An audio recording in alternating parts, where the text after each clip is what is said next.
you can teach everybody the same thing you want to, but I don't think you're gonna get the best result all the time. I think you need to understand the morphology of the body type of that person and how that person moves.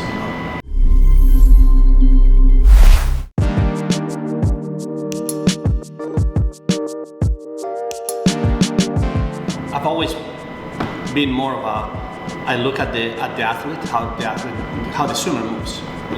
Many times when I talk with coaches, oh wow, look at that one, he's making all those mistakes. Sometimes I don't see those things. Like they're moving so fast. I'm more of a type of person that I can watch something move, and I can tell the coaches that work with me, say, hey, that guy's gonna be 53 and wrestle in 2 years. We change a couple of things, and 2 years later, that guy was 53. I don't follow all the rules for everything. I just need to understand how that person moves and help that person with the hand, with the feet, with the head position, whatever I think is gonna help them improve. I don't like to teach them drills because with 20 hours a week, it's a waste of my time. I think you can teach drills, and probably people will take this out of context, but you can teach drills to kids that come from clubs that maybe they haven't taught them. But nowadays, everybody understands drills and how to. They have 2 or 3 good drills for freestyle, 2 or 3 good drills for breaststroke. So what I'm trying to teach them is how to correct things when they're swimming fast. That's the hard part. Because you can be drilling and putting your hand here every day for 10 minutes, nice and slow, and then when you go to race, you don't understand how to do that. So I think, one of my coaches, Joseph Nagy, was very good at, we barely did any drills with him, but he was very good always to be on top of you, on telling you, hey, move your hand, or your head, or your feet, and repeat those things while you're training hard, while you're doing a main set. Short course yards is a different sport. It's all about turns. It's all about hypoxic training, even though you have to be careful what you say about hypoxic training, but it's about how you can hold your 15 yards underwater, how you can turn and have a very good pull out, because during that time is when you're going to be the fastest.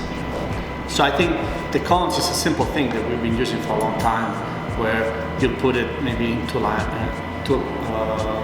8 meters of water. And every practice of breaststrokes, you have to do pull-outs passing that. Once you've done the whole practice passing that, you move it a little bit further and a little bit further.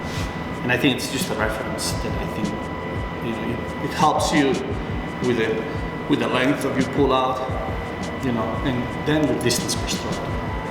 For the flyers and even freestylers, that it's very hard to have all the freestylers do a certain number of kicks, but we try to teach them at least to do 3 soft kicks if they don't feel that. The cone is a good reference for them, because if some of the kids that are 6 feet tall and like this, they're 8 feet tall, and they push off the wall and they come out 7 feet of the wall, so the cone makes them give them a reference. When you're tired, you don't think of things, but if you see like an orange thing from the bottom, I have to pass it. I think it's a help.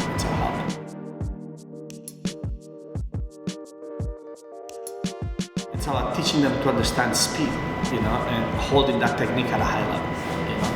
It's like if you watch how many 50 freestylers you have in the world, they go under 22. So many. And why they don't go under 47? Because they cannot hold their strokes. It's a very simple thing, but it's sometimes you just make people so big and so high, and even though they can have the perfect stroke, they cannot finish the races. So the most important thing, how can you help somebody finish the race? And then go from there. Work always on I would say on the last 25% of the race. On 100, work on the last 25. Everything you do, work on the last 20. On the 200, work on the last 50.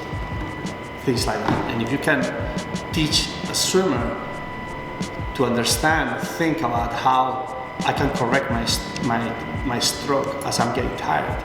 They will never correct it, but they will never fall apart. Like if you watch Mike Berman in 1992, when he broke the world record, everybody thought, wow, he's getting faster.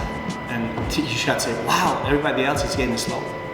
Because he was able to, and that's one of the things that his coach taught him very well, is how to think about one thing and just keep it perfect and perfect and perfect. And maybe it's not perfect, but you just do it. So I think that's a very important.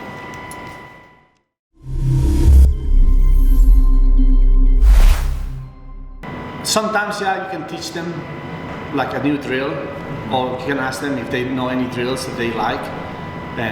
But a lot of times, it's like teaching them the opposite of what they do. You know, like for example, when you see a kid that they enter with their hands like this in backstroke, you know, like they enter like this, with their palm face down, you know. A lot of people will say, well, you need to rotate, you know, turn your pinky, you know, in the middle, you know, 90 degrees, and then. But I think when you do that too, many times you tend to overreach, you know. So one of the things that I learned is that if I tell them to enter with the palm face down, it's impossible. They can't, because they're gonna hurt their rotator cuff. So you know, as they swim, you think, okay, palm face down. Perfectly, the pinky enters first. If they're like really wasting time finishing their stroke because they're trying to catch water here, and sometimes, you know, what I tell them is like, get your thumb out quick, the thumb down, because when you get your thumb out on backstroke quick, this hand automatically wants to catch the water, you know, instead of like trying to catch the water and this hand is not doing anything. No. So little tricks like that, I guess you pick up as you coach.